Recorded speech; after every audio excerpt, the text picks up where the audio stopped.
Welcome to the Scene Weekly podcast, where we harken back to our college debate days and pick two movies of the same themes, like words flying up and thoughts remaining below. If you don't get that, Google it. This week's episode is focused on The Bard of Avon, with Shakespeare-inspired movies as 10 Things I Hate About You. Might be a little 20 Things I Hate About You, Stephen. Runs courageously into the whirlwind of chaos that is Ron. Come join Jonathan and Stephen for another week of desirably less plot chatter and hopefully more film banter. We are Scene Weekly. And welcome to our world. Yeah, there you go. All right. We've got we got some heavy lifting today. We do. Some light lifting and heavy lifting. And we have a basement that is the dehumidifier decided that it wanted to stop working. Oh no. It wasn't being paid for its job in the first place. So it quit on us. So it feels a little humid. A lot humid in the basement. No. The sauna, strangely enough, that I do 5 days a week, I don't get hot outside really anymore. Isn't that weird? I mean, it's not weird at all, actually. But I was sitting in New Jersey with some friends this past weekend, and we're eating outside, and I would normally be the one sweating profusely, and I was like, unaffected. And everyone's like, it's so hot. And I was like, in the dead of sun, I was like, not affected. That's so strange, because all the years that I've known you, you sweat a lot. Nothing.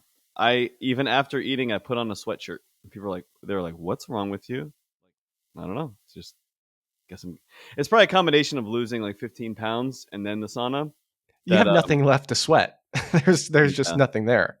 I did eat too much chocolate this weekend, but we won't talk about that. It's good. Icelandic chocolate? It was. And I got the same chocolate, but this time with the sea salt.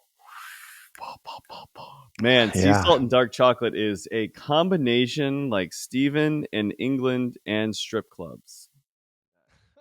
Don't know anything about that. But we do have an interesting combination in Shakespearean film adaptations. I think this is probably the most yin and yang of our movie selection that we've ever had. You think? Yeah, I do. Huh. Is it yin? Because to memory, it's a yin. So I'm still having my first cup of coffee, Jonathan. So we're are they called the Yin Yang twins? The yin, yeah, that's what I'm thinking of. You idiot! Can't even. That's where we're at today. Let's start this one over, guys. Oh boy! So we're talking about the Odyssey. No, love that. Two diametrically opposed movies here. 10 Things I Hate About You and Ran. So Ran. Yeah, Ran. So I think we should probably start with Ran first. In my direct statement. First I have a question for you. No, what is your? You're not allowed what is your those. Oh, I have plenty today. Lined up, ready You rapid fire. Allowed them. I am. I can ask you questions, but you're not allowed to ask questions yourself. What's your history with Willie the Shake? Willie the Shake, the Bard. I haven't read all of his works, but if I had to break it down, we go back a long way. I shouldn't say a long way, because I would say I am the opposite of 10 Things I Hate About You I should say.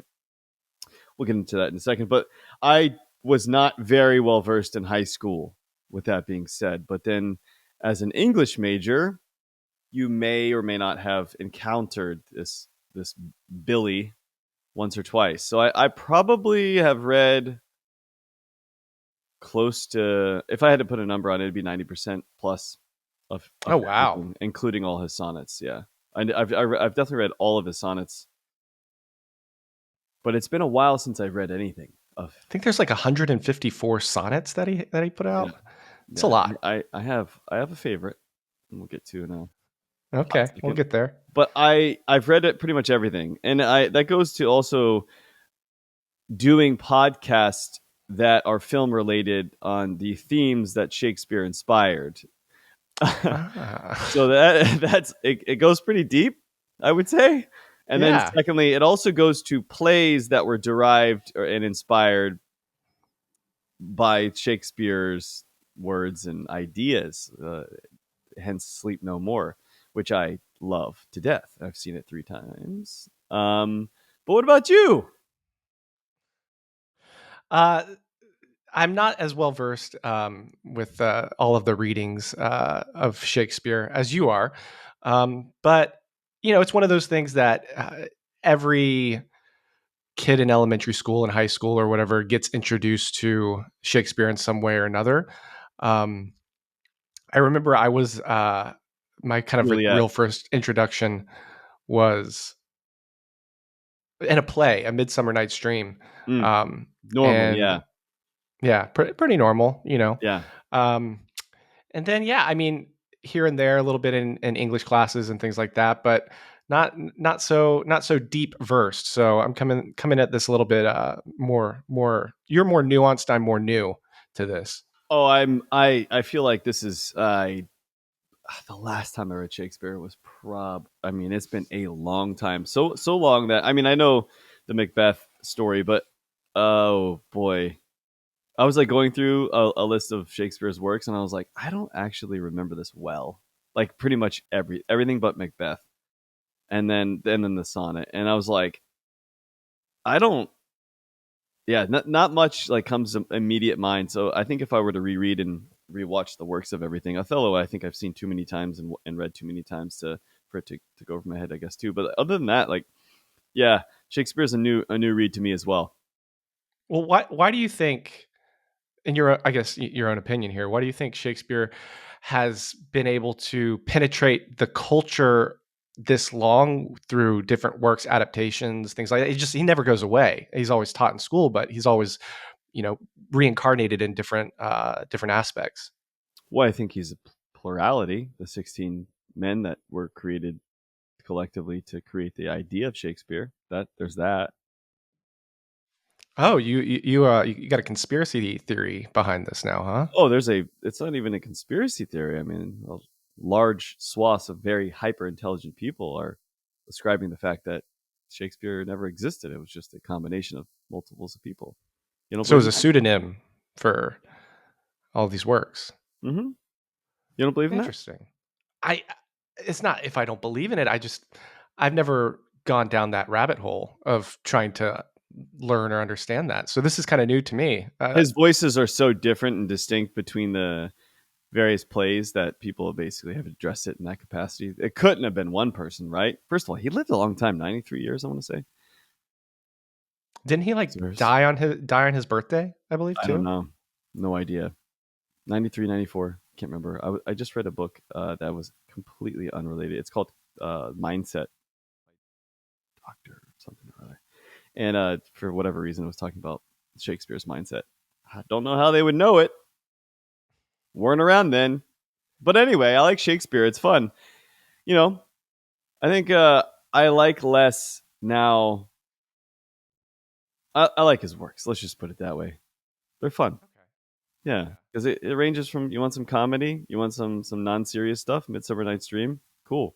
You want some serious fucking shit? Let's go to King Lear and run. Have fun with that. And then if you want to be a cryptic fuck and talk about ghosts, then Macbeth is it's up your alley, and that's me. Like Yeah. Macbeth, crazy Have you lady. seen the Cohen?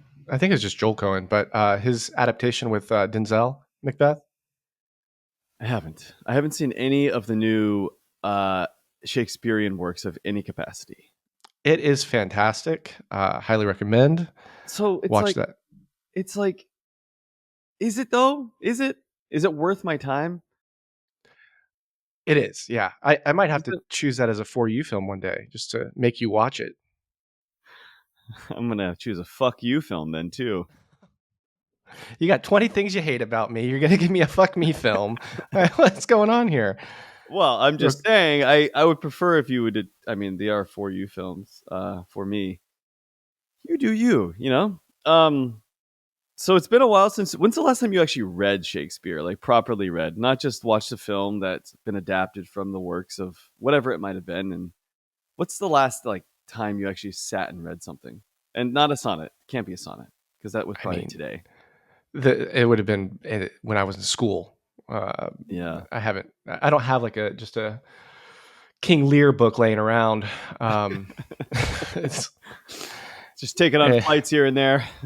yeah. I like to take my book of sonnets and just go to a coffee shop and read, and just have You people could think, wow, probably he pick up must be pretty chicks. deep. Well, Yeah. like you'd be like that coffee meets bagel. How'd you meet? Well, he was reading Measure for Measure. I just thought I had to go up to him. That was the last book I read, so I had to input it there. I It's like it. small, Yeah. uh, but that's been 15 years, I want to say, Okay. and I've read so many things since then that they've just like removed all memory of Shakespeare to some extent, except Macbeth. For whatever it's worth, I like Macbeth a lot. Do you enjoy, like, you haven't read it in a long time, but if you can remember, do you enjoy his or their writing style? Just the wordplay and the almost lyricness of it? I have to get into the world, but yeah, it's fun. Okay. I mean, have you ever read John Milton's Paradise Lost? I have not, no. Hmm. Well, that's what about the rhyme of the Ancient Mariner? Not that I can recall. Maybe I'll get it on Audible. Anyway, what about you? Do you like the structure? I do, man. I do. I love iambic pentameter. You Do know what I you even mean? know what iambic pentameter is? Oh yeah, yeah. You can Google it if you don't know, listeners. I do like things that rhyme. I do like sonnets, and I do like the structure of haikus. If we were to quantify and qualify what is more enjoyable, haikus are just slick and short and Yeah, easy to produce. But a sonnet's a fun one. I like I like the fact that he just doubled and tripled and really went into the sonnet game. And there's not many people that just went into the sonnet game like Shakespeare. He's like, motherfuckers, I'm gonna sonnet your ass up. Give me this. I like that. But anyway, I his works.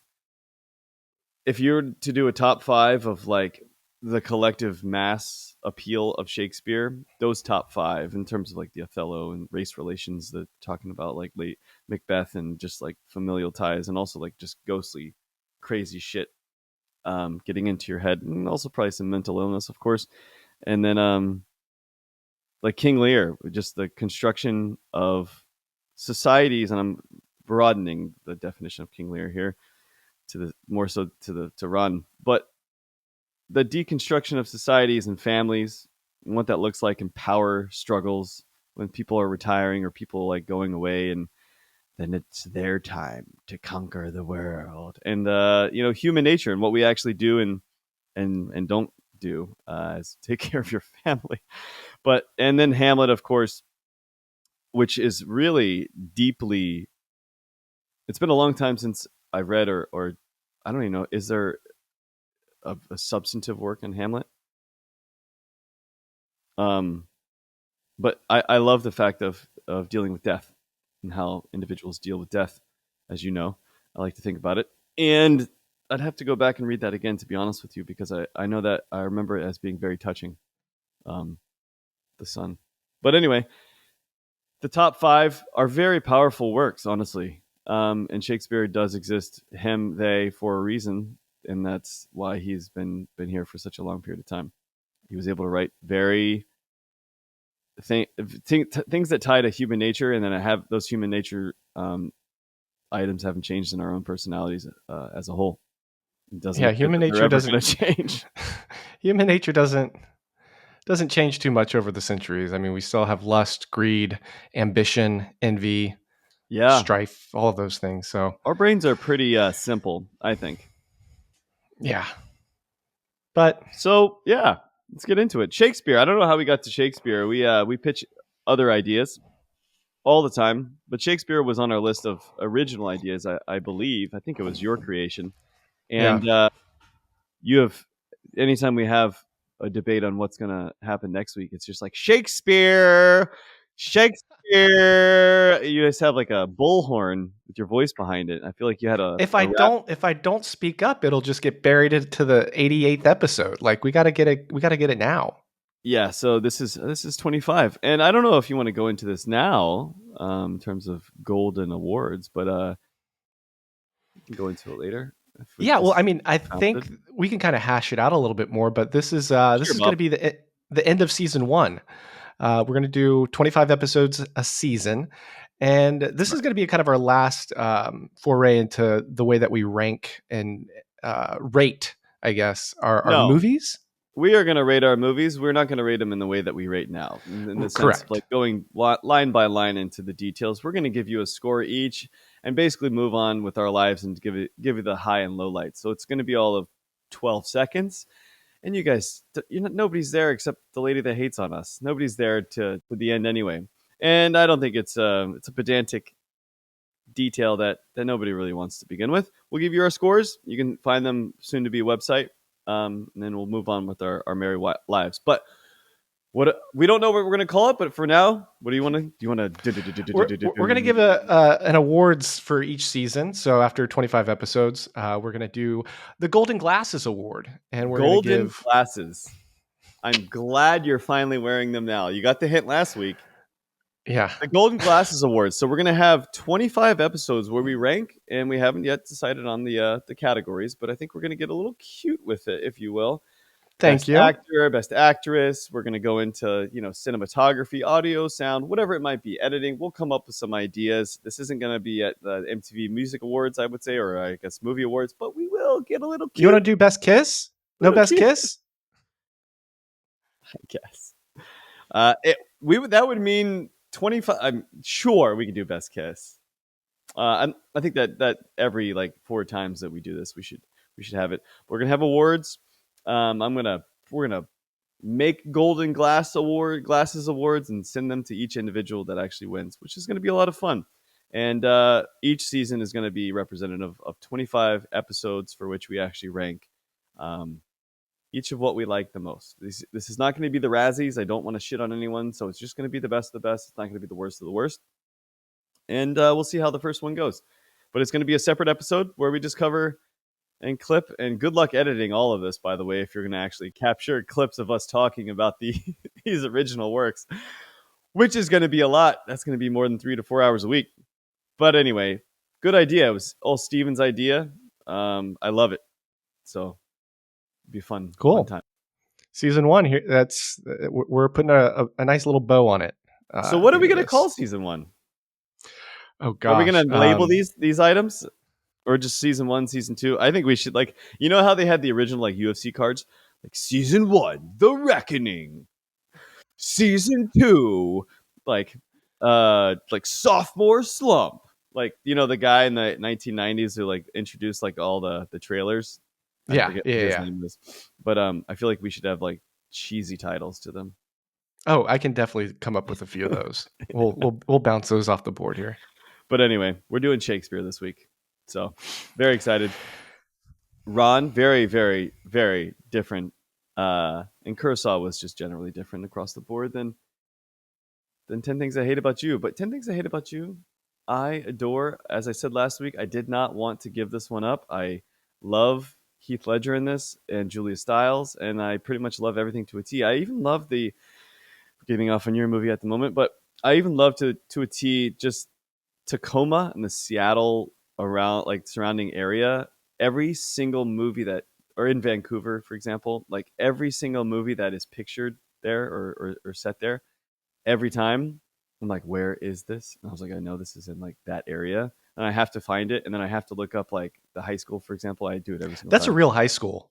That's Stadium High School, and it was up for one of my fun facts later in your section and you're doing 10 Things I Hate About You, by the way. Thank you. Yeah, we're To not be having another clear, Jaws moment. to be clear. And so that stadium was up for, and it should have won best stadium in the country. Which, if you look at the other ones, there Like is high one school other. stadium? There's another in El Yeah. Paso that's actually pretty fantastic. It kind of looks like the original like Greek stadium in Athens, where they had like I think it's a 180-meter track or 160. Um, it looks fantastic, but it lost. How? It's gorgeous. I looked up more pictures today. I was like, this is maybe the greatest football stadium on earth.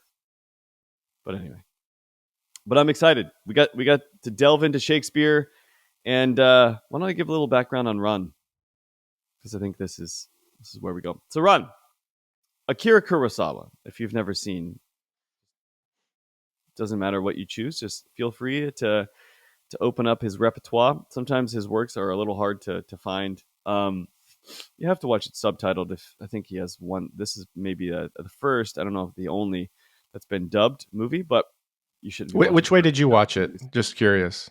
I've never. I don't know if I've ever watched a dubbed movie outside of the cheesy ones like Bruce Lee movies that from the 70s. Um, I've never purposely watched one ever Got it. in my life. What did? Oh, I guess you did by accident. I You did, yeah. showed up to the The Boy and the stadium. And, Heron. yeah. So the runtime 160 minutes. Akira Kurosawa, one of the best directors of all time, best probably Japanese director of all time.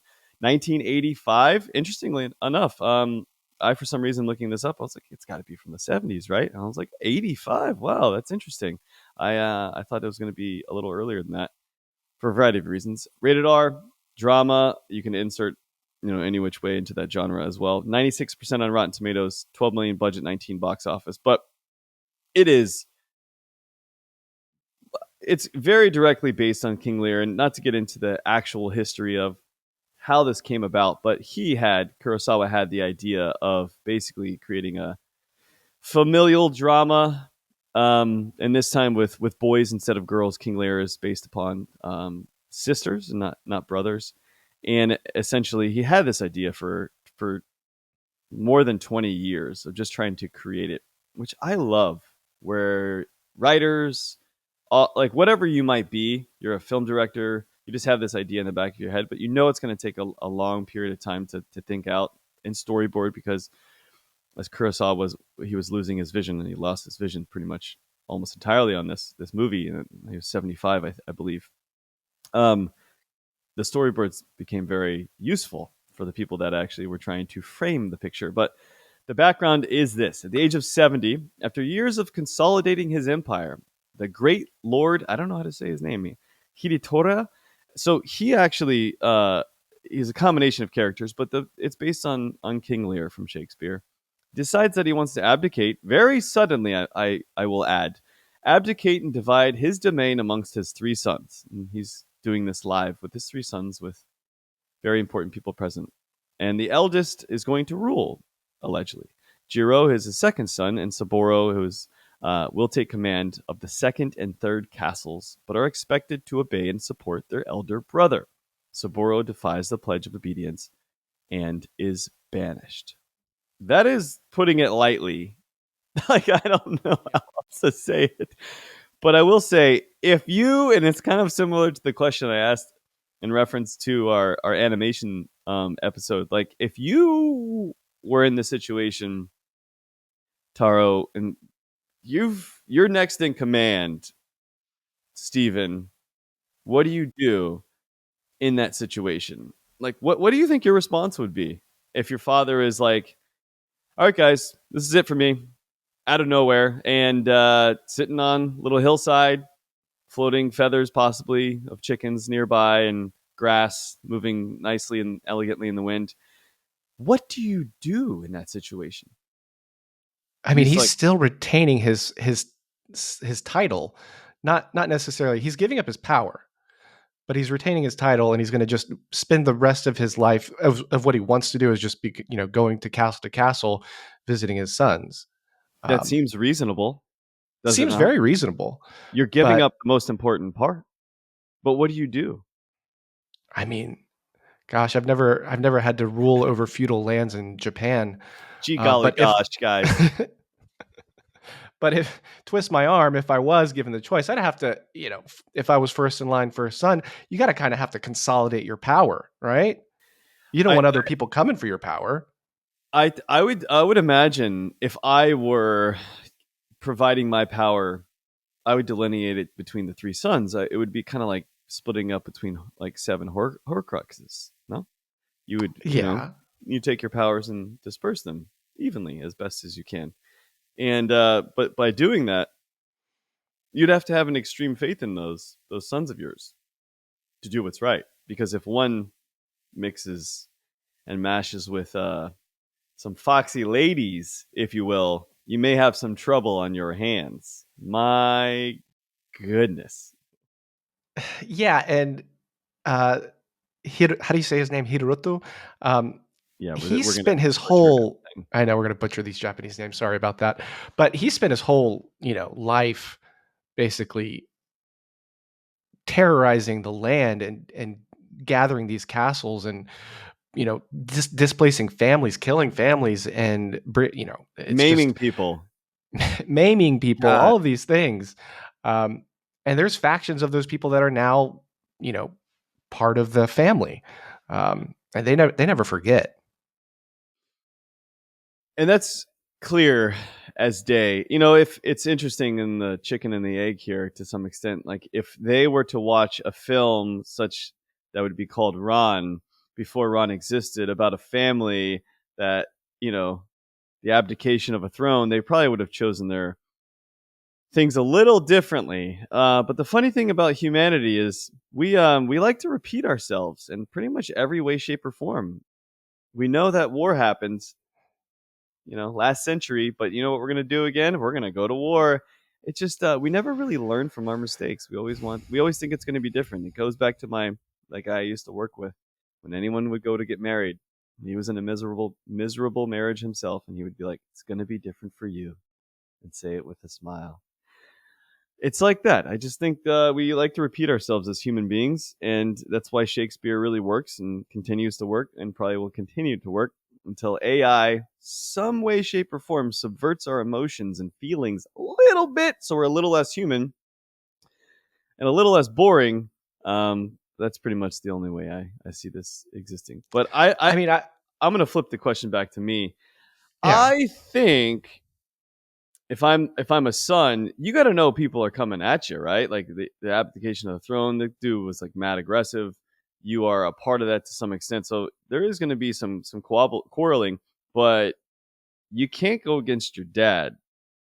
That's rule number one, in my opinion. And whether or not he has created some wrongs in even the castle you live in, well, you gotta.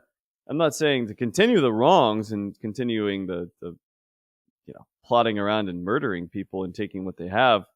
But I do believe that it's you have the stuff, and so try to be good to people and not ruin it all in a number of months, I days, mean, days. think Like it, what are we talking about here? think about the world that these kids were raised in. I That's have. all they Oh know. my god. That's all they I'm know. I'm just thinking of like the Bushido, like the samurai war, like world is what a wild place. What a wild world, honestly.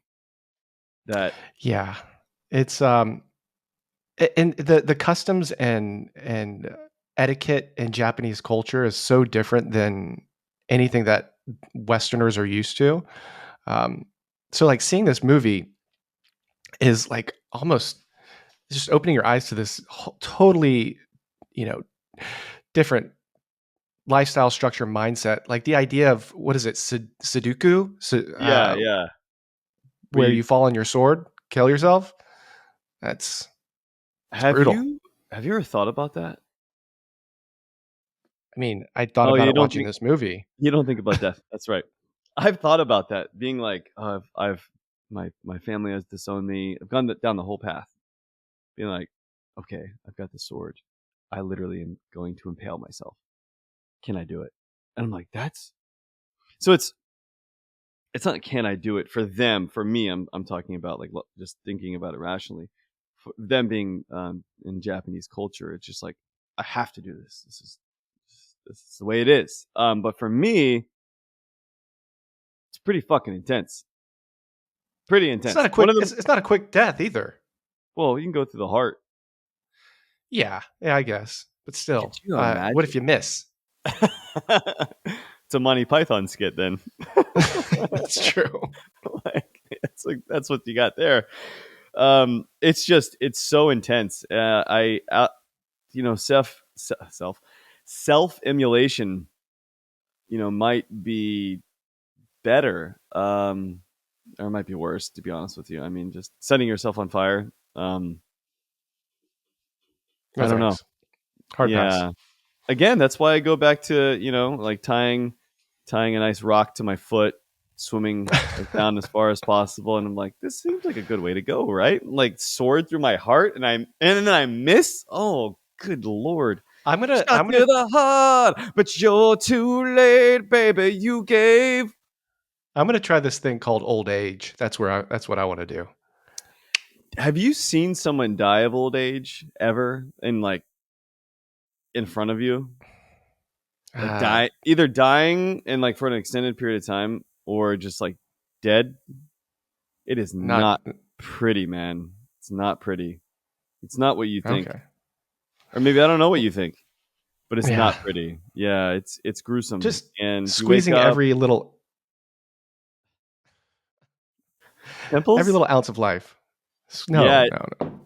it's not fun, man. Hospice is basically just effectively drugging up people, with heroin, but that's a good way to go out. I'll go out that way.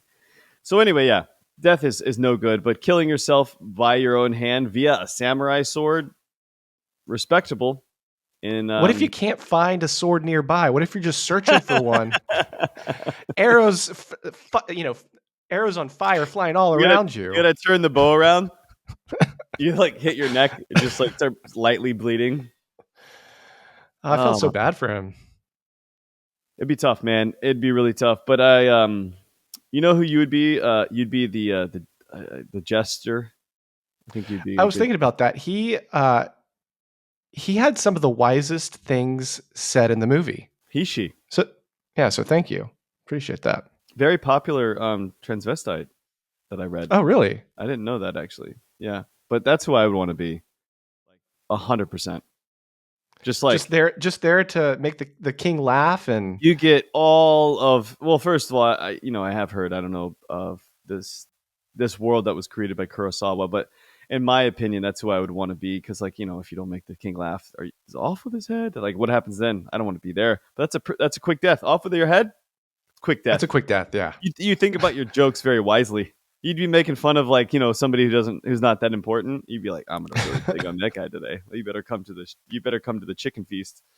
Anyway, Ron, let me give you some trivia. It's a retelling of William Shakespeare's King Lear, which is fantastic, but with sons instead of daughters as the aging monarch's children. It was directed by yours truly and is considered his best work. Do you think it's his best work? I haven't seen all of his work, so I can't make a decision on that, but I have seen a couple. I do want to see Throne of Blood. That's his earlier kind of Shakespeare adaptation. I I haven't seen own that one that. yet, and it's supposed to be really good as well. But this was a first watch for me, and I'll be honest. The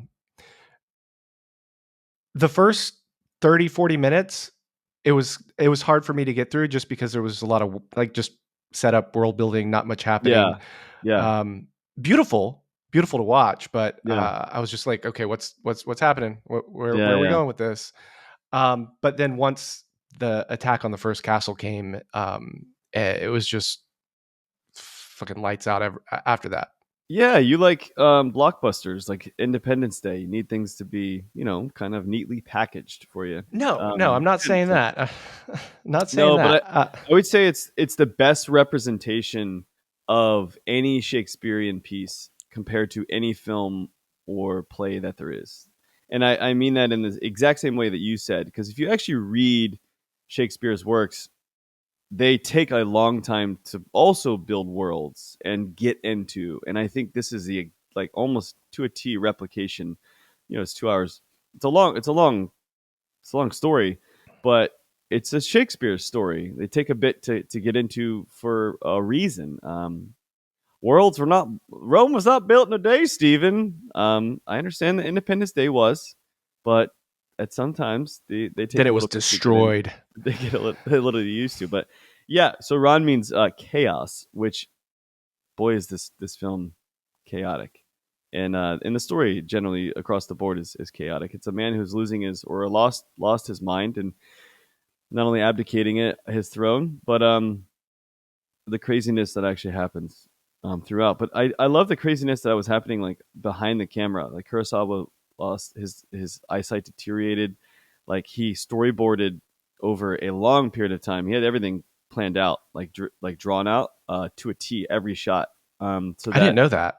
yeah, every single shot was drawn out, and so much so that one of the shots, I believe, he had to frame it in a very specific way. And they were like, why is this framed like this? And he's like, well, if you were to go a little to the right, there's an airport. If you go a little to the left, like basically it's like, there's things that shouldn't be there. Okay. Yeah. And, but other than that, like the entirety of this film was thought of very, very intelligently and well thought out.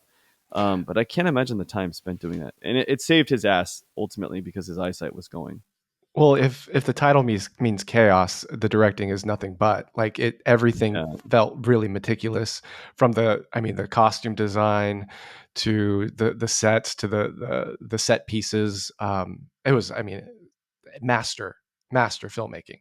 And the reason I thought it was the 70s is because of the sound. You know, the Planet of the Apes sound, which it was like a little past that, 1968, but I was like, the horse hooves, and I was listening to the horse hooves, and I was like, oh, that kind of sounds like the 70s, like mid 70s.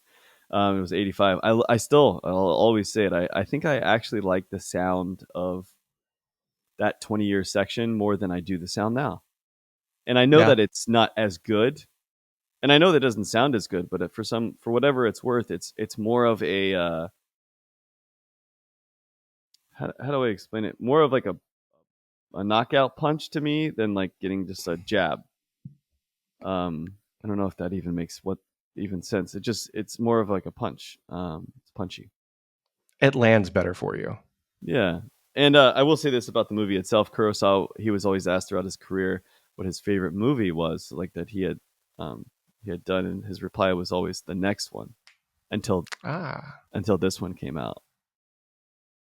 And then And then after Ron, he goes Ron, like every time. He's like Ron, yeah, that was it. I'm done. So he um, basically was like, I'm out. But he also was 75. So there's that. can we talk about Lady Cadet?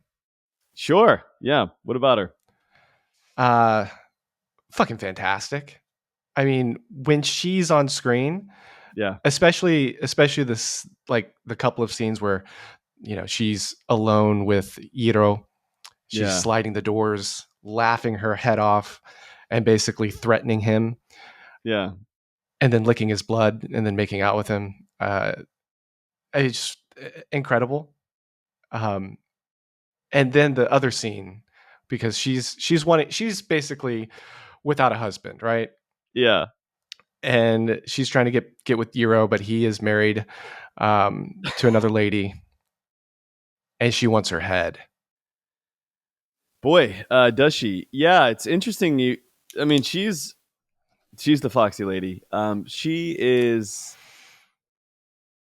power hungry in the worst way imaginable. I would never like if there were a character that you heard in a nearby town and that had her, let's say even a tenth of her stories, I'd be like, I'm out, man. I'm going like five towns over. And then if you got to that town accidentally through a circular way, and you're like, here she is, want to meet her? Fuck no, I'm out. Like I'm out. taking my where's the samurai sword? I'm just killing myself now. Like she's crazy. But on screen, I don't speak Japanese clearly, but I would want to see how people who knows Japanese culture much better than I and understand Japanese in particular. I want to know her acting chops because when I was watching, I was like, this bitch is crazy, like crazy. And I think she's got a little bit of crazy in her, and it's like showing. She's like, I want her head. I'm like, bitch, you're talking about like this. You're talking about family. Like, what is happening? Like, there is no line to be crossed. But No. what's the man's name that comes back with the fox head? Oh yeah. I My know who you're names are talking going to about. be horrendous, by the way. Kurogan.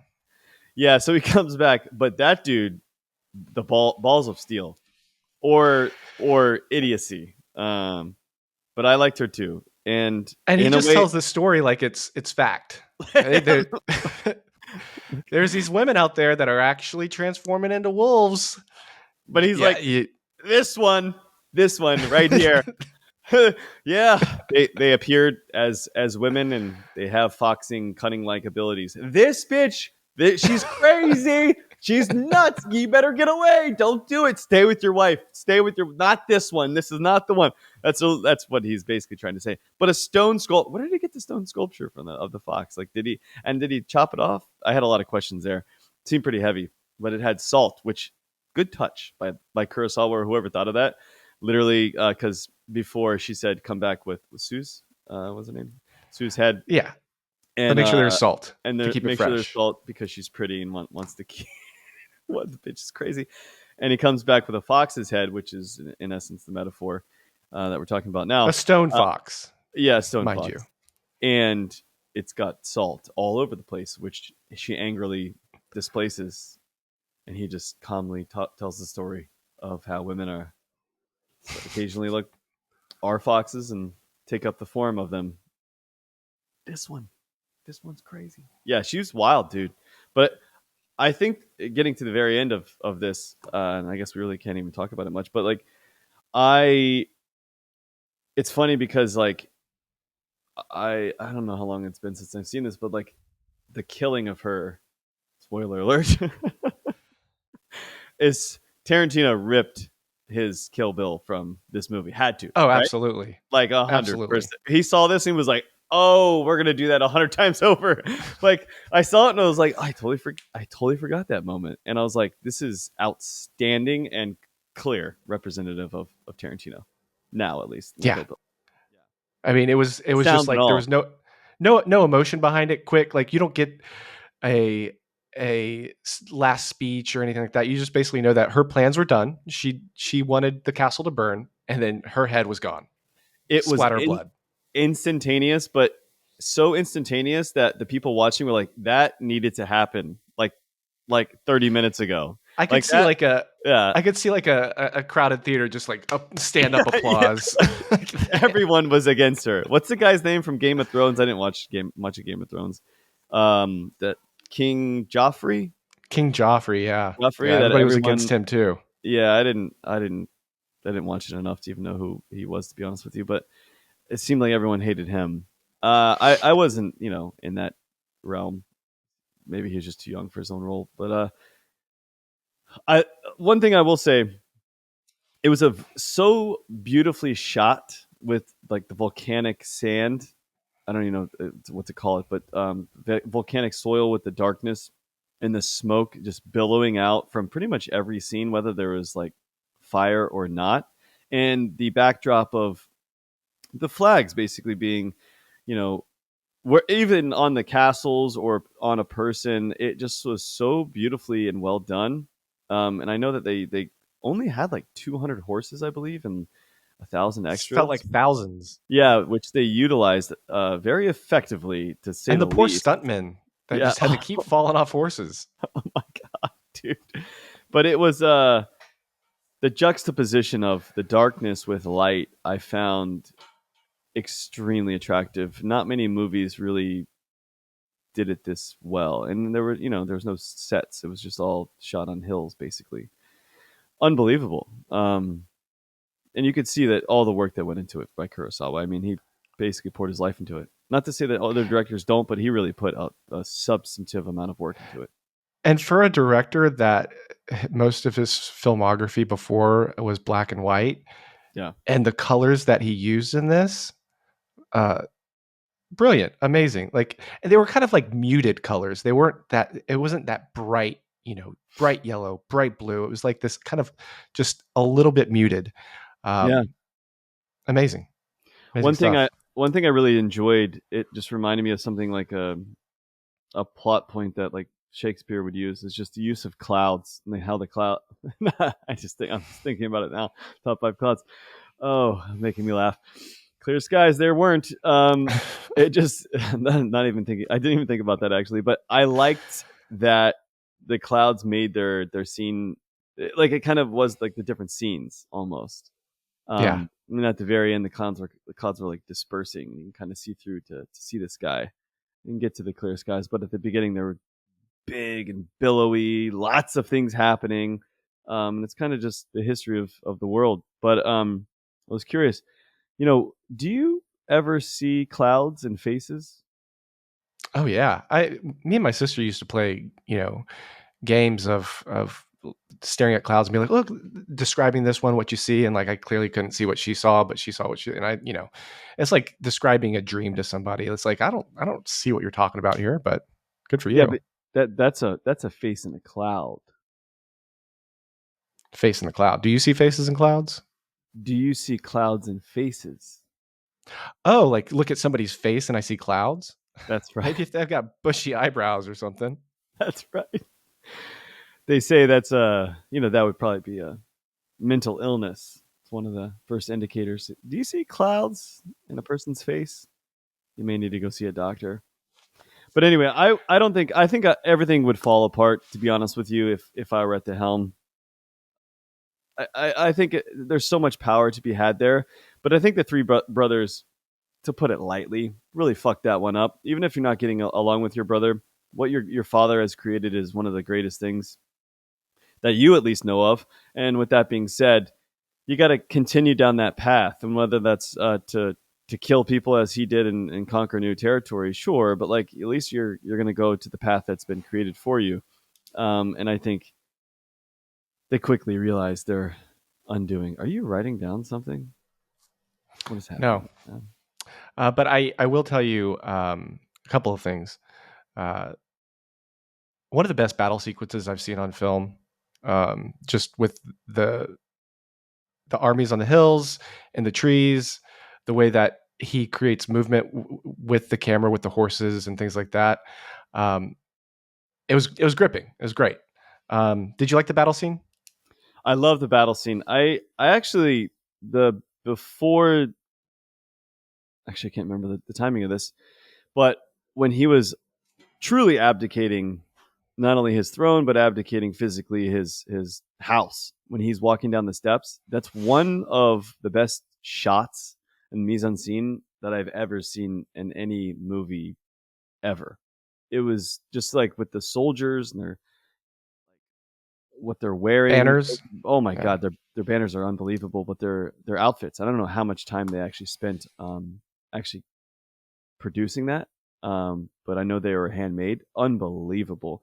But that shot of him just like exiting and losing his mind immediately afterwards, of course, but as if he didn't already have it lost to begin with. But that shot of him walking down the steps, I was like, and barefoot, I was like, that's unbelievable.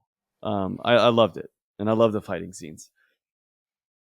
All right. Here's a two taglines for this film. Tagline time. Not a lot of taglines for Ron. It wasn't a. It was. I don't think they had a big marketing team, marketing push. No, They just probably said Akira Kurosawa's next film. Go watch it. Um, but here are the taglines: In a mad world, only the mad are sane. And man is born crying. When he's cried enough, he dies. am I supposed to guess which one's real? I don't really care if you guess. I mean, it's a 50 Or 50 shot. did you create one? I did, yeah. Oh, the crying is the real one. No, that's just a quote from the film. Oh, The first one was the real one. wait, I thought those were both taglines. Yeah, well, I just made one from a quote from the film, and then one Oh, is the real so tagline. you started off by saying there's no marketing push for taglines. Well, it Yeah, can't be tagline time without the taglines. Can't. that's right. Yeah. Um, I one of my favorite uh sections of film is when they're on the stairs and he was like truly losing his mind. And what's Jester's name again? I'm just gonna keep doing this. The It's Jester. terrible. Yeah, and he was telling a story about a serpent egg and a serpent, and he's like, but how about this wall? Man, this wall. How is this constructed? Like, but I shut up, okay, for a second. But this wall, just like losing his mind. I actually love. I love that part. maybe my favorite, not segue, but my favorite section of him, like just really delving into insanity to some extent. It's funny how he's Or able in, to come in and out like Don Quixote, in and out of like reality from time to time, and also have his body and not have his body. Where sometimes it works, and sometimes where he's able to sprint for miles, and then sometimes he can't even fold his or he fingers. can jump off a big wall. Well, actually, dementia, you get pretty literal on things. So, yeah, that may actually exist where he wants to do something like that. But yeah, the blood spray, I have to say, again, is just one of the best. But my last point on my notes was basically the last shot as well. But the story arc is identical, I think, and representative of Shakespeare. And I think it was like not a shot for shot recreation, but it just felt like that. And I even thought the last scene, if you remember it, it's like think of it like basically a valley, and then it dips, and then you get another valley, Hmm. and then dips, and then the blind boy with the Buddha unfurled with his stick is like hanging off a cliff. And I thought that was just a representation, a visual representation of the whole movie, of just this like King Lear's the three boys and the three divots, and just like delving into the gates of hell almost. Like it was just like a visual representation of us, the blind leading the blind, I guess, to some extent, and what's going to Yeah. happen here with the removal of power. It may have been better if somebody, took a sword to their heart at the very beginning, but we wouldn't have this movie to talk about. But I really, I didn't remember almost any of this. My movie memory is pretty terrible. And I guess my Shakespeare memory, generally speaking, is pretty terrible too. So Well, I I can loved it. refresh you on a another Shakespeare play, The Taming of the Shrew. You want to talk about that? Yeah. So what is a shrew? A shrew is from what I can conceive, is basically just a very obtuse woman. Well, a shrew is an animal. Oh, is it? Yeah, the large nose, I believe. I think it's like a mouse Oh, you're right. Yeah, or it's a a little rat or like a little something. mouse kind of thing. I don't know if it's a mouse, but Um, that's the taming of the shrew. well, in Anyway, the I have colloquial sense, I okay. feel like shrew, not in the literal sense, Are you? What are you writing is down over there? What are you doing? What is this? What is this I new thing? I this is just me compiling my notes. Oh, you're doing timestamps. I got it. I see what you're doing. Yeah, I have a quote from Ron as well. You're a mouse posing as a mastiff, which I really appreciated. Like that. like that. And how do you feel about Um, drinking from saucers? By the way, doesn't seem like the best vessel. But if you just want to no. sip, just a sip. I guess seems like it was going What to do you be like what, yeah, what do you think they're drinking? tea. Tea.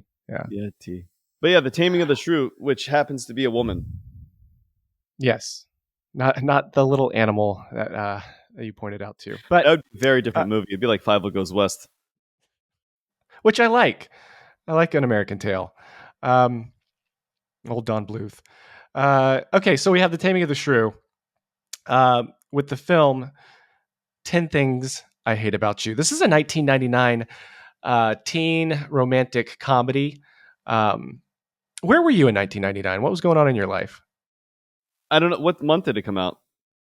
Let's Oh get specific. gosh, I don't know. Can you Let's say tap tap tap? summertime. Ooh, summertime. This would be. I have to know because I feel like this came out when I was in high school. If memory is probably not very good. Are you typing it in Google? No, I can though for you if you like. Okay. Yeah, it 10. was March 31st, 2000 or 1999. There we go. Perfect. I was in high school. So in March, this was in high school, this was a very, very big movie. That's what I remembered, but I don't know if that's actually accurate. I guess it is now. And I was in high school and I was 2 months away from graduation, or about 6 weeks from Oh graduation. wow. May 13th, I want to say I graduated, something like May 11th. And this was a big deal. 99 movies, big deal. Yeah. Loved it. Still love it. didn't want Did you to. see this movie in theaters? The only movie that I can recall seeing in theaters and know that I did see was The Phantom Menace, which I believe also came out in 1999. It did, and The Matrix. And I did see The Matrix as well. And then I saw The Matrix with my mom in theaters after I told her that it was a movie based on Christianity to get her. I was like, I need somebody to go to the movies with. I was like, what a I loser mean, you're I not am. wrong. Can't even get my mom to go to the theaters. Can't even get friends to go. And then I can't even get my mom. Mom, it's based on Christian values. I'll go. Oh, definitely. And then she actually wanted to watch the second one when it came out. I haven't told her. Ah. I haven't told her about the lie since, but at least she got to see something that she thought was based on it. Um, I don't know. I probably went to see it in theaters because there was no other way to watch movies except VHS. But yeah, I would have seen it. I watched a lot of movies in theaters back in this era. I was just about to go into high school in 1999. 1999 was my first year of high school. Um, so yeah, I was a freshman. I would have been more so the Cameron character, who is a new student, and he on his first day of school. Guess what he does? He falls for Bianca. Bianca is a gorgeous girl of his dreams. The only problem is that Bianca is forbidden to date until her ill-tempered, completely undateable older sister Kat goes out too. So, in an attempt to solve this problem, Cameron singles out the only guy possible to be a match for Kate, a mysterious bad boy with a nasty reputation of his own. It really is the yin and the yang. It really is. This movie set is it's even more interesting because like when I were going through these movies, I visualized a lot of the scenes, or at least I tried to, and then transitioning from seriousness to this, it's like I have a laughter and building up in my stomach, and I'm like, this is a strange feeling. We're just talking about this woman's head getting chopped off, and now here's Heath Ledger talking funny and dancing and singing in a football stadium. Yeah, What? these are When's the first time you saw it? When you were in high school? yeah, I think this was a I don't think I saw it in theaters. I think this was like one of those blockbuster movies that I'd get on VHS Mm. right around that time. But I do remember enjoying it. This is like, when you're like 15, 16, like you're not really saying, "Oh, I want to go see a romantic comedy." But this one was like funny. This one was like, you know what I mean? This was for everybody. Dude, for example, the late '90s rom coms. I mean, they're fantastic to me. With everyone with small eyebrows and the jokes just hit. Nothing is serious. It's still cheesy, but it's still funny in my opinion. Nothing is taken too seriously. Um, I have to say though, my my literal favorite part of this entire movie is early on. And while I was talking about uh, the old lord abdicating his throne physically, mentally, whatever it might be, being one of the greatest shots in cinema. Honestly, like just like it's those some of the shots from Ron are so good. I think we overlook how good they actually are. It's kind of like the editing; it just gets overlooked when it's like really precise and fantastic. That's Ron to me, like to a T. And that shot is only bettered by one shot of 10 Things I Hate About You, which probably is, and I'm not exaggerating when I say this, the shot itself isn't great, but the shot, I don't know why or when or how this even came about, and I have to know. And I hope some listener is listening to this right now or watching us goes to do the dirty work because I just don't have the time. I want to know every detail about this human being, what the person's name is, if they actually like beans. I have a lot of questions. But in one of the early shots and scenes, there's two cowboys discussing, I don't know what, they're extras. Who knows? He's literally got a can of beans that is open and he's eating directly out of the can and he's in the background. And I'm like, this is one of the greatest. Like, not this doesn't. This life is a simulation, and like they put this here to fuck with us. Like this is a construction that literally has been made as a joke or the referential point. Some inside something is happening. I noticed this. My self awareness was ding ding ding. Something's happening here. You should find out what this is. There's a pun that is being created in a movie somebody lost a joke or lost a bet, and there's a joke happening. I don't know what it is.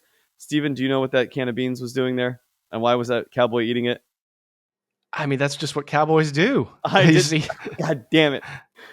It's like I they, actually don't want to know, but I do want to know. Like I want to create something in my head. But did you notice that? I noticed. I thought it was a funny. I didn't notice the can of beans. No, Okay, that was he's eating a can of beans. Got a that's big belt hilarious. By buckle. the way, They're having a conversation. Blah blah blah. but I do like Cameron's introduction to. All right, this is the high school. These are the Yeah, cliques. yeah, You got your jocks here. You got your beautiful girls here. You've got your coffee nerds here, and they're all like all hyped up drinking coffee. It's like yeah, their own yeah, addiction. yeah. And then the Cowboys. I did not notice the can of beans, but I have a feeling that you would fit in with the cowboy clique. Yeah. I'm the type of person that I would imagine would fit into all of the different groups there, and in essence, not be that popular with anyone. um, this is interesting because it's the same thing I said with Ron. The repetition of human nature. We still do this, and we still have this, and we still do. We have cliques in schools, and not much has changed. I would say, although I don't really hang out with high schoolers, so I really can't confirm or deny what I'm actually saying. This isn't even anecdotal. This is probably complete bullshit at this point. But I think that my high school years and me graduating in '99, oh, this is to a T exactly this time period, and exactly like there were the skaters and then like the jocks, and even the jocks were separated by what sport you played, and it Hmm. was very refined. And the nerds sat, like you sat at a particular table, and going up to a person of a group that is not yours was problematic potentially. um but a lovely introduction, and that's where this came from at the very beginning. Yeah, it's fantastic. And I appreciate that. Like I've been the new person at a new school many times. Um, I never got the AV club guy coming up and saying, "Hey, let me give you a tour of the school. Here's everything you need to know." Like, no, I just had to figure it out. And it's tough. It's tough being the new person at school. I had to move my senior year of high school, and that was rough. Did you enjoy it? Um, it was interesting because I went to a Lutheran private Lutheran high school the first 3 years in Fort Wayne, Indiana, and then I moved to kind of like a rural suburb of Atlanta in Hiram, and I went to a public school, and completely different. And there was certain like classes that I had to take to graduate, so I was stuck as a senior in a class with a group of sophomores. I was like Oh the only wow. senior in the class. Um, and the school was like expanding, like the area was like a lot of people were moving to, so the school couldn't keep up when they built it. It was like 10 years old, and they had to like have like trailer, like they had 15 trailers just for classrooms outside. Yeah, It welcome to was, Florida. yeah, it was a weird situation, but luckily I was a quote unquote jock. I ran Yeah. cross country and track, so I had a built-in kind of like, teammates and people that I knew and things like that, Yeah, right off the bat. So that definitely helped out for sure. But yeah, that's being new helpful. is tough. I haven't had to be new. I almost did. We almost moved to Tennessee, Johnson City, Tennessee. Um, I believe between eighth and ninth grade, which I guess would have been a transition, still a transition. But I private Lutheran school up until fourth grade, and then I moved to public school in fifth. I think I talked about this before. And when I got introduced to a Two Life Crew, and I was like, music like this exists. This is fantastic. And schools you could have this here. This is unbelievable. Um, I have to ask you though, in terms of movies and my knowledge of this, I wish I had a bank of this type of terminology in my own head that could just spout it off. Is this the first time Spank Bank has been used in a movie? I was wondering about You that, know, like because I heard that and I was like, that's did they just say early. that? Yeah, yeah. I was like, That's that seems really early. But I then, have not seen that in another movie before. So yeah, I couldn't think of it, and I was thinking of all the movies after. It'd be like Wedding Crashers, or maybe like anything after it, and I was like, this is this the first? And then I didn't want to look it up, and I just wanted to have a conversation about it. But I was like, that's pretty early. A lot of the lines I thought like Wow, that's pretty early. Like it's an influential movie. With influential I characters. These characters have gone and done very big things. Right. I mean, Yeah. we'll talk about Heath Ledger in a minute, but I want to talk about kind of the opening of the movie. And I think this was a choice of the writer or the director or whatever. Um, but this is based on obviously a William Shakespeare play. And one of the first characters we meet is the guidance counselor, and she is also a writer. She is also a writer. She's writing a novel, and I just want to read. I took a picture of the clip. She's the title of her book is called Perky, and what is she writing? She says, "As his hand slid up under her creamy white thighs, she could feel his huge member pulsating." She later changes the word member to bratwurst based on a conversation she has with Patrick Verona, Heath Ledger's character, because he pulled a prank. She's a good writer, huh? Would you read her books? Is that something you'd pull off the shelf and be like, yeah, I want to beach read this She Perky? no, but those books are actually extremely popular. Do you know that? Oh yeah, yeah. Romance fiction, Yeah. definitely a popular genre. Man, I'm going to be mixing up books here. Why don't you, while I'm talking, do a little research and fact checking Jamie if you can. Whoever wrote the book Dopamine Nation, I hope it's a woman. If it's not, then this story is not going to go over too well. So anyway, there's Yeah, its author is Anna Lembecki. there we go. So not good with names, clearly not. But so she admits to in the book Dopamine Nation that she was addicted, quite literally addicted to romance fiction and specific, basically books that um, would delve into this category, and so much so that like she was like putting off like her life. Like at nighttime, she'd be waking up and like reading for hours, and then it got to the point of like not even it didn't even have to actually be it didn't even actually have to be like text that was good or like like a good narrative. It's basically she set it up with like four sections. Like, all right, the beginning is X, Y, and Z. The couple or the future couple is meeting, and it's like there they are. And like she didn't care about anything else. She just wanted to skip to like getting right before the climax, and then the climax of like them getting it together. Um, are immensely popular. And to go back to I guess human nature, we are simple creatures when it comes down to it. We have these emotions and feelings that we can't get past, and very popular this romance fiction type. And I think it might be one of the reasons why Shakespeare is also popular. Um, but yeah, I don't have my I really enjoy Shakespeare, but often thought about this. I really enjoy it as well, though. Stirred Jetty.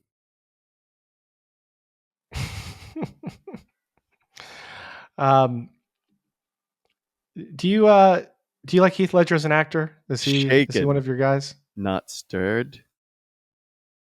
Pure Jetty. He is one of my guys. Yeah, I love Heath, but in this role, I would say it's a top 5 role for him. Honestly, This was his breakout first American. American role. Yeah. Yeah. Do you think he did well? He was up against Ashton Kutcher and Josh Hartnett. And I mean, I think he knocked it out of the park. I was, because I haven't seen this movie in a long time, I was like, damn, Heath Ledger's really good in this, but like he couldn't get the American accent all the way. And then later on in the movie, he has like a little aside. It's like, yeah, I moved here from Australia when I was 10 years old, something Yeah. like that. So it's like, oh, okay, that explains his like poor American Blatant. accent. He's just talking like himself pretty much. Yeah. By the Um, way, those three individuals, the humans in life, are pretty much uh, they're not a carbon copy of each other. They bring their own Ashton Kutcher, Josh.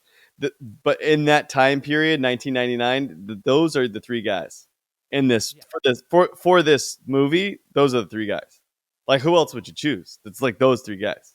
I mean, a Brad Pitt wouldn't work well in '99.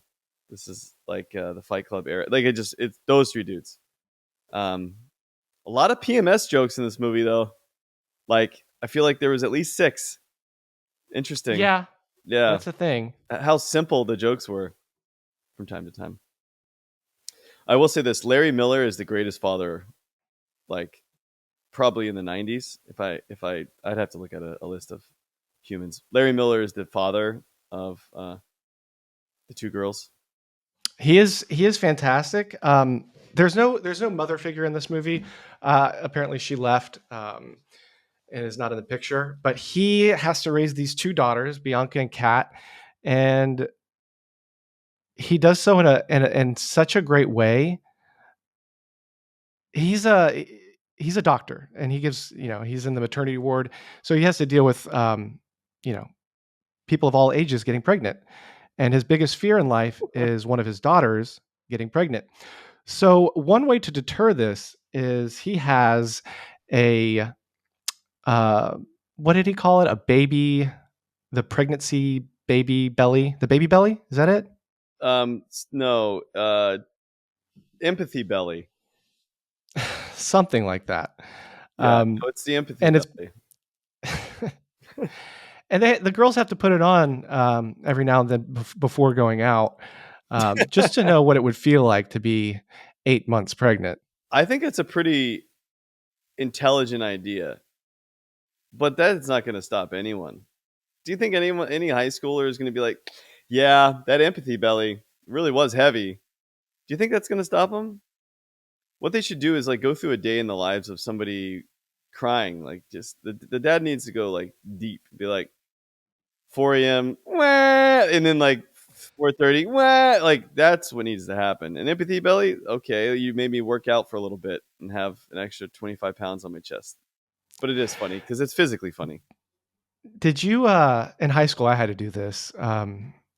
It was like a Wear an sociology empathy class or belly? something like that. No, I had to have a flower baby. Everybody in the school had to have a flower baby for No. a month, and What is a this flower was baby? a this is where you would go to the store, buy a 5 pound thing of flour, and you would have to carry it with you at all times in school, out of school, wherever you go. You had to carry this flower baby, and if you still had it intact after a month, you got a certain grade. Some people would have to put like duct tape on it because basically it is your baby that you had to carry around for a month. It's a pretty small baby. 5 pounds. Like, I don't whatever it see the was. I mean, use. what, I don't see 10 the use. pounds, I don't 5 see the pounds? use of this. It's It's something just you supposed really to, had to do. What if it like? yeah. What if you're in the Seattle area? Speaking of where this is being shot, and it just rains a lot, and you just happen to have you're like a great student, really abide by all the rules, and you just got rained on. What happens then? You get an F on your grade there. This flower baby Um, shit's got to go. This is ridiculous. Makes you so angry. Stuff like that really makes like I. What are you doing? Are you having a chat with somebody right now? no, I'm not having a chat. It's just some things happen at work, and you have to be available. Oh, got it. That's okay. It's okay to you. Should we cut? No, no, we're good. I wanna I But wanna yeah, actually carry a baby around to see what like that would be like. Not a baby, but a flower baby. I thought you were gonna say like you a flower baby is like you would pluck a flower and you have to keep it for a month, and I was like, this is impossible. This task no, really no. meant Some for failure. people some people would actually like get baby clothes and dress it up and put a little beanie on it and stuff like that. That was mostly the women, the girls. I am so sorry. I don't know why I just think horrible things. I wish this was in the movie Ron and they just took a nice samurai sword. And whoever thought of this idea, I don't like them. Maybe I would in real life. I'm sure they'd have some good intentions, but yeah, I don't see how this is useful. It's hilarious though. Pretty funny. But yeah, I mean Why has it's that it's not been kind in of any movies? I was wondering that too. I was You like, this know, is a life experience that I could definitely write into a film script. That'd be funny. we on the script that we're writing, we should actually add the flower baby in some way. Some Somebody capacity. getting out of a car, and then there's a flower baby, and then somebody gets hit by a car who's holding the flower baby, but it's the woman who created the idea of the flower baby, and she's like, "Here you go, boom, hit meet Joe Black, doom, doom, doom, doom, like pinball." That is how we're gonna use this. Ridiculous. I have a story for you that's completely unrelated, but it is related to the flower baby and being rained on in this area. So the area itself, and I don't know. Does it really rain a lot in Seattle? I mean, I've been there a few times. But with that being said, it reminded me that area I love, and just the greenery and the tall trees. It's just so romantic. To me, sometimes it's a little creepy, but I think that's a little romantic as well. But it reminded me of this story which I hadn't thought of in a long time. In December, I want to say 2019, my wife and I traveled to, and this was a work event for her. We traveled to Vancouver, and the scenery is very similar with the tall trees and the water. Vancouver's on the water, of course. Lots of good running trails, and it was just fantastic. But it reminded me of the different scenes in the streets, and the upward shots of the homes and stuff. It reminded me of Vancouver, and I just wanted to share with you just a random story that has absolutely no bearing. So this is going to fall flat on its face, but I have to share this with somebody because it's one of those stories that you just don't tell because it's fairly meaningless, but it's just like weird and wild. But one of the scariest moments that it is the scariest moment I've ever had with my wife.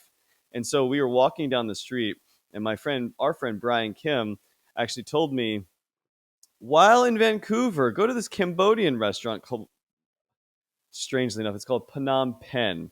Very creative. And so go to Phnom Penh, 4.5 stars. It's got over 1,000 reviews, and it actually was a fantastic restaurant. So I'm getting to the punch here already. But we did not know this at the time. We're there for a work, like client meeting, nice days in Vancouver, and we, instead of taking an Uber, we're going to walk pleasantly through the streets of Vancouver. It's very safe in Vancouver, It right? is, yeah. Very safe, right? I've been there. Yeah, it's very safe. This is what's happening in my head. Like, oh, it's just Canadians are very nice, right? And so Hmm. as we're walking down, and there are open bars, restaurants that you can partake of a particular greenery in a legal manner there. So we're on some green crack sativa, just walking down the street, having a good old time.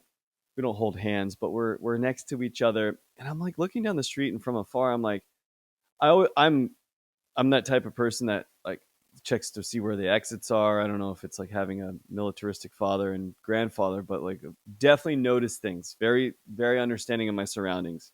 And I'm like, something is off up there, and it's starting to feel a little weird. And then the further we get, or the closer we get to it, I'm like, this is all collectively weird. And I'm like, is there?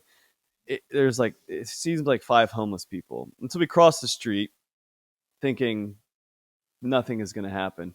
And then as we're going over this hill, there's five more homeless people on the other side of the street, and I'm like, this can't be happening right now. What is going on? And Sonia's wanting to turn back, and I'm like, oh, we're going to be fine. It's like literally right through here by like, I don't know, 0.75 miles. So like, another 12-minute walk.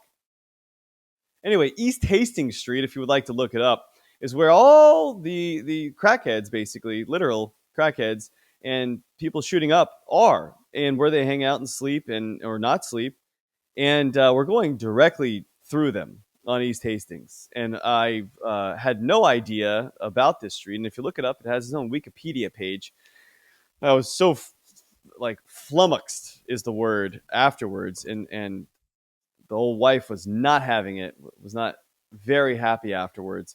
But this is the first time I've ever done this. We felt so threatened. The second there's just dozens of homelessness people just like walking directly through it, like parting of the Red Sea, and a man was holding an umbrella that was broken and using it as a broom to sweep, which he wasn't sweeping anything but hypodermic needles that hit my foot, my shoe, and I was like, "That's it, that's it."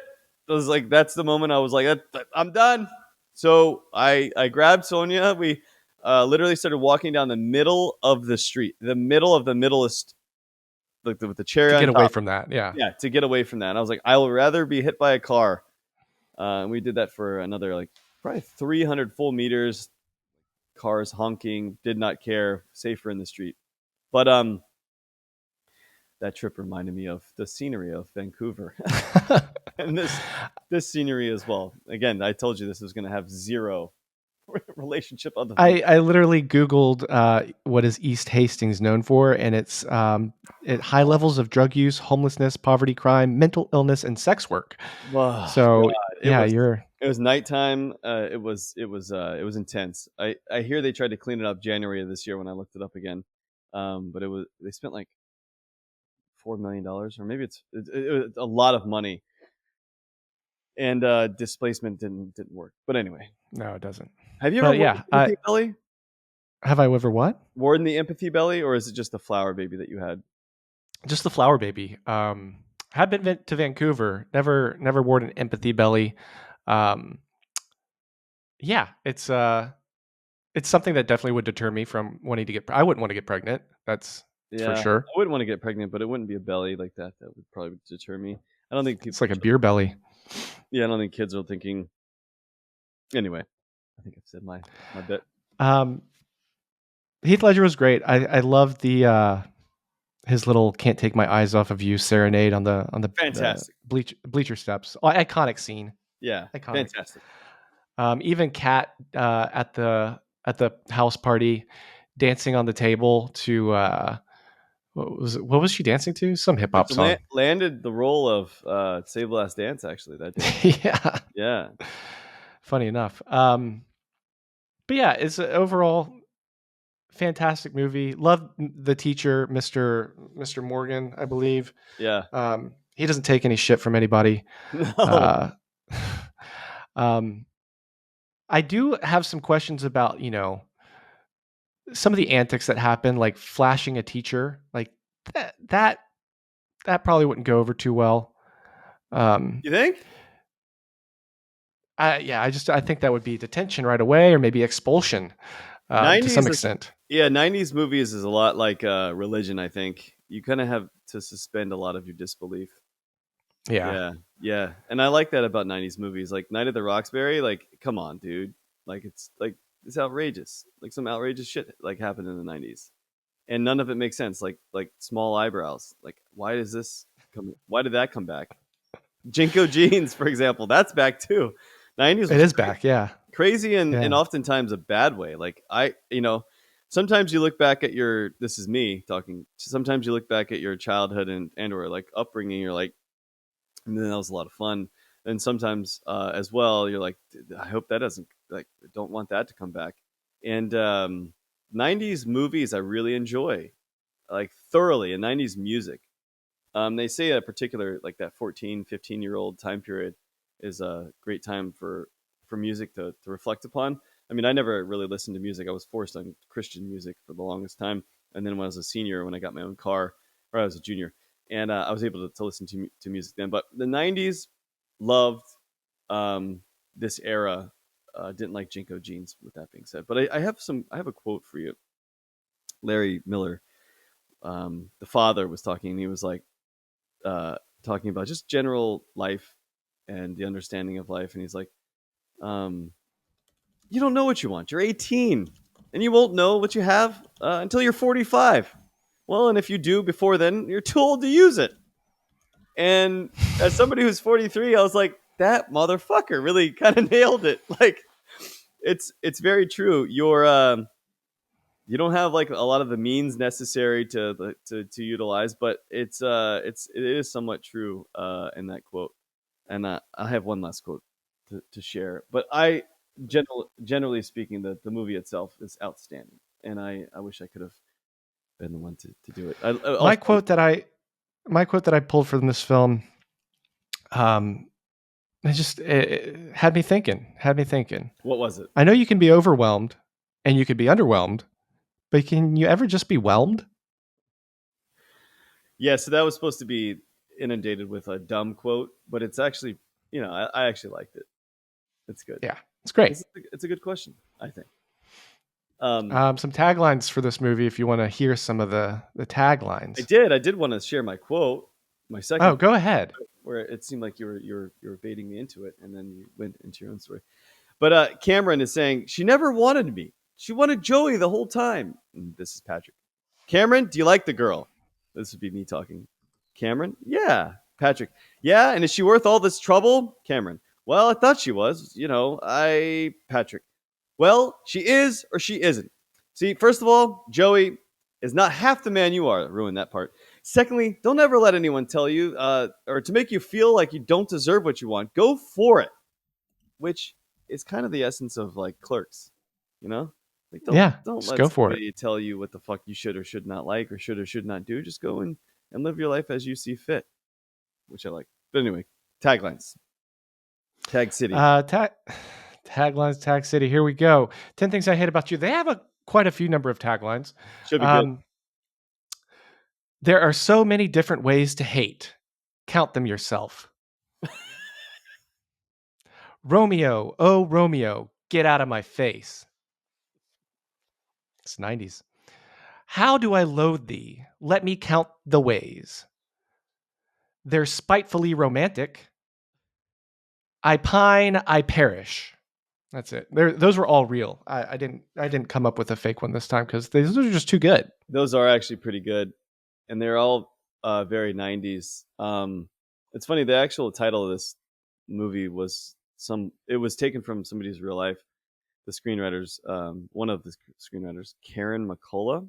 She said she had a boyfriend at the time, Anthony, that she actually made a list of like 10 things I hate about Anthony, and then with I don't know the exact reasons she hated Anthony, but when it was shared about angsty memories, they were like, "Yep, that's the title. That's the one. There it is. 10 things I hate about you." And I like the fact that they did the number 10 at the beginning of a title and or book is typically supposed to spell out TEN. I liked how it was just a number. But yeah, fantastic movie. It's one of those that like, is it going to win awards? Maybe some MTV awards, but it's just so joyful. The quotes are hilarious, but not the substantive one. I think you pretty much nailed. But overall, I would say I really enjoyed it. But what a dichotomy between the two movies this week. There was a vast difference, but a light. I don't want to watch another run though. After I was like, okay, I'm good here. Like if I had to Got that watch out of your system. twice two Shakespeare's like that, like if we went to Othello or Macbeth, I'd be like, okay, I'm good for another 15 years.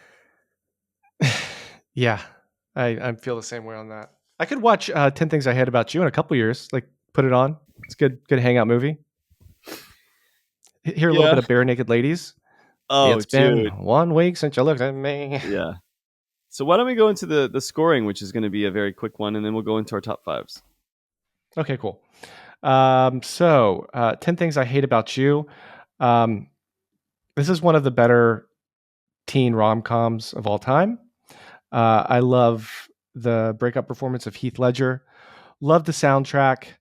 Um, love just everything about it. The writing, the jokes. I laughed out loud multiple times. Um, I'm giving it an 87.2.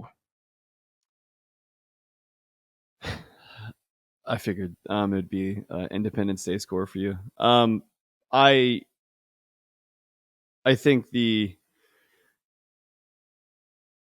I like the script. I think it was a fun script. It's going to always make me happy. It's always going to make me laugh. I think the editing directing is pretty similar, but across the board, I would say it's you take away the script and the fun lovingness of it. I would say it hits like a very average or sub average movie. But I gave it a 78.35. Oh, wow. Yeah. Is that because they played paintball and they didn't use paint guns? They just threw paint. No, I would say So weird. there's there would be 1,000 reasons. I mean, I like it, but I would put it you know didn't make me think about my own life, didn't make me reflect, didn't challenge me, and if it doesn't do any of those three things, it's going to be a fitting for a Con Air, Independence Day, The Rock, Mortal Kombat type of movie for me. You could have rom coms like When Harry Met Sally. Fantastic. I'd rate that in the 90s, which I think it deserves. But an 87, as you do, you do you. But That's me. it would never be an 87 for me, ever. Ron, I'll go. I just one of one of my favorite movies that we've done. I would say I give it a 92.05. Um, I think I would probably rate this higher if I knew Japanese and probably even a little more on the culture side of things, which I should. But I loved it. It was fantastic, and the performance was unbelievable across the board. Not Yeah, only from behind the camera, but in front of the camera. yeah. Master director at work. Um, Great music, great score, great visuals, great performances. Even Lord Hirotoro, I can't even say his name. Still fucking that up. Um, his is tragic, but also comedic, but also it fits very well on a stage rather than a film, but it still fits in Yeah, this film. Does that make sense? it totally Um, makes sense. It's weird. It's sometimes like even the jester was like talking to an audience, yeah. which I found interesting. Um, I will share one of my quotes Yeah, what do from you this got? film, uh, and it's from the jester. If the rock you sit on starts to roll, jump clear, or you'll go with it and be squashed. Yeah, I mean, And that's what's terrific. happening. He's like, that, that rock is rolling. It's unstable. But yeah, this is a fantastic movie. I gave it a 93.7. Yeah, and our total score is 92.875 for Ron and 82.775 for 10 Things I Hate About You. And my favorite part of this, I don't know, it's a podcast, show, whatever this is our top five. So top five Shakespeare works. Shakespearean works. I can't wait to see what you got here. I actually thought very too long and hard of this, and I actually created a top five, and then I evaluated, reevaluated, and then went. Basically, am I left with almost an identical representation of what I started with, and which I was a little disappointed with myself, but also like I was like, this I like what I like. I guess I've done the same thing with Harry Potter movies, where I watched all eight um, over the years, and then I was like, I made a list of like what I thought was. I rewatched them all, and they were literally in the identical format, and I'm basically an idiot. I guess my tastes just don't change too much. But here we go. Top five Shakespearean works. I will lead into my picking Let's of this. Was do it. It was very quick, straightforward, ready to go right out of the Sure. gate. Nice. Mine was Yeah, too until I went deep down the rabbit hole, and but nothing changed. So, what do you got for number one or number we're five? Sorry, number five. Jesus. Number five. So I don't know if this is recency bias or not, but I'm going King Lear. King Hey, King Lear. Lear! Look at that. Is that the first time we've agreed on a single match point here? Oh, is that five for you as well? That's five for me as well. Look at that. Look at that. Number four. What do you got at number four? Midsummer Night's Dream.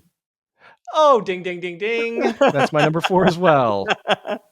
See the problem, not the problem, but Shakespeare is he's got five major hits. Now I think this is probably where no, this is not where we're probably gonna share two, No, we're gonna I doubt it. we're gonna share at least two of these same ones here. If you've got my number two, I'm gonna be shocked.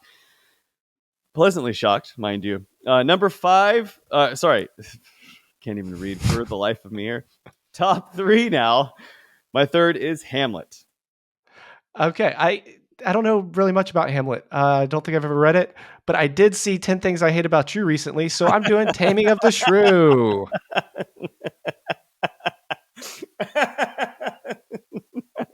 So you pretty much just like I got it. I love it. You didn't spend time.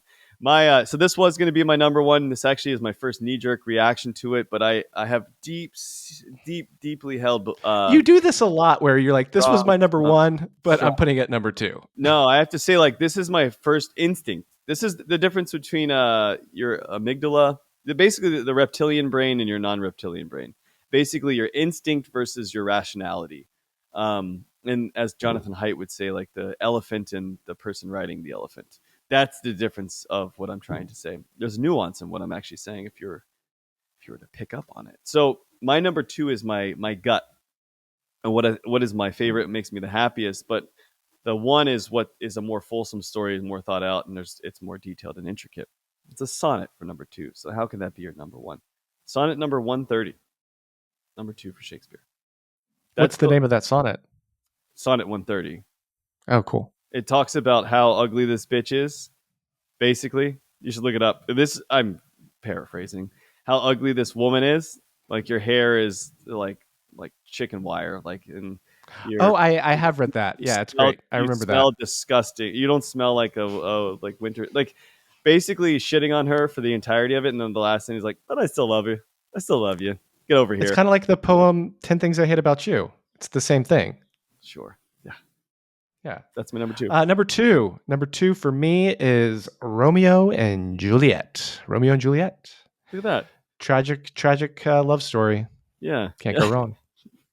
My number 1 is Macbeth. I love Macbeth. I love everything to do with Macbeth. I also love Macbeth derivations such as Sleep No More. Big fan. Look at that. How is that possible? We have Like very that. very similar. It's similar. It's I mean, with Shakespeare, I think this is about as similar as you're going to get, Yeah. or Hey, we potentially. agree on some things. Look at that. Yeah. Yeah. I understand. Do we agree on what the next episode is going to be? What are we at? 26. Is this the undercover cop episode? Is that what we're doing next? Undercover Cop. Yeah. Steven has Um, wanted to do Undercover Cop for 26 episodes now, and he has just repeated this ad nauseum. Like, what's the next one you want to add? Undercover Cop, Undercover Cop, Undercover Cop, Undercover Cop, Undercover Cop. I was like, okay, well, if there was a Shakespeare undercover cop movie, we would have done we've done that episode. so this has come up many times. I was just trying to aggravate him to push it off, and But we're doing it. and we're doing it live. And so, would you like to go into yours? So he wanted The Departed. He chose The Departed first, and so for better or for worse, I haven't actually watched the movies recently, both of them collectively or even individually. So I don't know if this is going to work well. This is not going to be a yin and yang for anyone watching or for us, but Infernal Affairs versus The Departed. And Infernal Affairs is what The Departed is based on. There are some key differences between the two movies, which we'll discuss, but that's what we're going to be discussing. Undercover Cops. There was a ton of movies to choose from. Donnie Brasco, I was actually going to be mine off the get go, but since you chose The Departed, I was like, you know what? Let's get cute. Is it weird that we're doing two movies that mirror each other? I mean, basically, it's a remake, a That's U.S. remake. that's where I was saying this may get terrible. Like it might actually be a horrendous idea. It's an experiment for sure. But there's only one way to find out. I thought also Cloud's choice was going to be terrible, but here we are. Still, Here we are. still talking about top 5 Clouds. Clear skies. All right, till next time. Till next time, follow us at Scene Weekly. That's where we're at.